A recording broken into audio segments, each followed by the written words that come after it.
Vamos a empezar con la última mesa de la mañana, como decía, que dedicamos a los trastornos de personalidad en infancia y en adolescencia, ¿vale? Por mi parte, simplemente introducir de manera muy breve lo que, bueno, de nuestra perspectiva entiendo por lo que es el trastorno, el estilo de personalidad en infancia, y los compañeros Fernando Rodríguez y Neftalí Elorriaga nos hablarán del trabajo con adolescencia e infancia, ¿vale? El concepto, el diagnóstico de trastorno de personalidad en infancia, así como también en adulto, pero mucho más en infancia, es un concepto bastante controvertido, ¿no? ¿No se escucha? A ver. ¿Ahora? Sí, vale. Qué incómodo. Bueno. Si tenemos en cuenta, por ejemplo, para el diagnóstico, si tomamos como guía clasificaciones como la CIO o la DSM, no vamos a poder hacer un diagnóstico de trastorno de personalidad en infancia, entre otras muchas cosas porque la DSM o la CIO son clasificaciones que son ajenas al desarrollo evolutivo de los niños, ¿no? Perdón. Y no tienen en cuenta, ¿no?, como rasgos y características problemáticas de la infancia tienen su continuidad en edad adulta, ¿no? Y muchos clínicos incluso nos dicen que la infancia es que los niños, ¿no?, a través de su desarrollo, todos los rasgos problemáticos, conductas problemáticas que van apareciendo por el propio desarrollo evolutivo van desapareciendo y no tienen continuidad en edad adulta, ¿no?, cuando sabemos que no es así. ¿Qué problemas y rasgos problemáticos en infancia tienen su continuidad en edad adulta? Muchas veces con lo que están diciendo a lo largo de la mañana, ¿no?, hacia trastorno de personalidad u otros trastornos mentales graves, ¿no? Si tenemos en cuenta entonces esta continuidad a través de las etapas evolutivas, como decía Elena por la mañana, a la primera hora y los demás, tenemos que tener en cuenta el estudio del apego, ¿no? Porque los patrones de apego son los que determinan, como decían, las características de las relaciones interpersonales y la representación mental de sí mismo y de los otros. Por lo tanto, las clasificaciones de apego debemos de verlas como descriptivas de estilo de personalidad en los niños, ¿no? Muchos autores han hecho estudios longitudinales, ¿no?, que demuestran una correspondencia entre el 68 y hasta el 75% entre las clasificaciones de apego en la infancia y en la vida adulta, ¿no? Cuando vemos clasificaciones de apego desorganizado, ¿no?, en infancia, vemos en continuidad en la edad adulta, como decía antes, por ejemplo, en trastornos de personalidad, sobre todo el trastorno límite, ¿no? Y bueno, hablando de situaciones, ¿no?, en las que tenemos un apego alterado, creo que la situación prototípica, ¿no?, es la situación de maltrato, ¿no?, donde se produce, como decía, una alteración del apego y como esto tiene una continuidad en edad adulta hacia trastornos de personalidad. Muchos estudios como los de Fona, el que nombraba Héctor a primera hora, nos hablan de la correspondencia entre trastorno de personalidad en edad adulta y maltrato, abuso, negligencia de cuidados en la infancia, ¿no?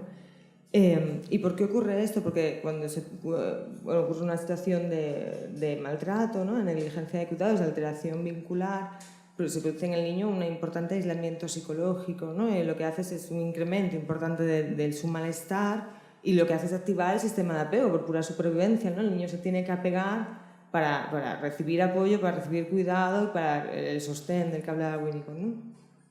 Y es en esta contradicción entre el aislamiento y la búsqueda de proximidad lo que está en la base del apego desorganizado que vemos en los niños con alteración vincular y lo que vemos posteriormente en una continuidad en edad adulta con trastorno de personalidad.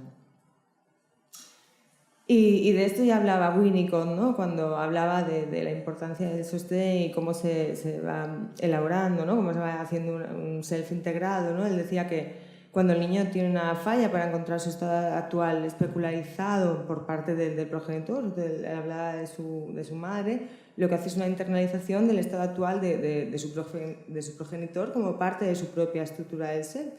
Integra una representación ajena como parte del self que está naciendo, ¿no? Entonces, cuando el niño tiene que externalizarlo, tiene que expelirlo, porque no coincide con su ser constitucional y es vivido como persecutorio, ¿no? Es entonces cuando vemos las consecuencias para las relaciones interpersonales, regulación del afecto, etc. Y es cuando vemos en consulta estos niños con alteraciones de conducta graves, con una dificultad tremenda para regular el impulso, cuando no se pueden relacionar en el cole, cuando no se centran, cuando están hiperactivados, el niño que no puede pensar. Y es ahí cuando hacemos los diagnósticos de los niños conductuales, ¿no? que tanto gustan en determinados contextos, o los niños con trastorno de hiperactividad, etc.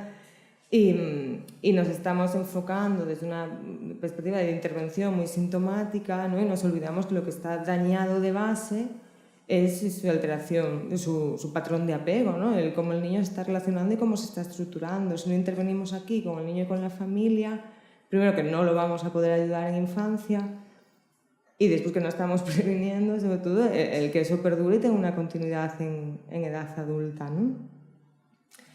Por lo tanto, como se decía a primera hora, como fueron exponiendo a lo largo de todas las sesiones, ¿no?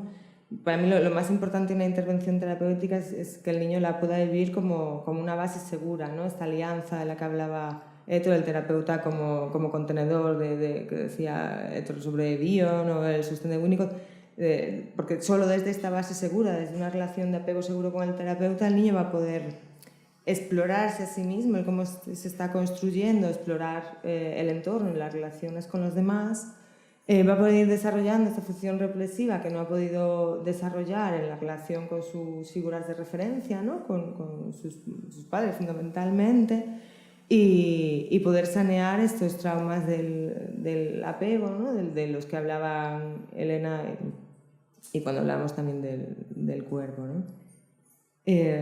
Y sobre esto, sobre la parte de intervención, es de la que nos van a hablar ahora Fernando y Neftalí, ¿vale? Entonces, sin más, con esto paso va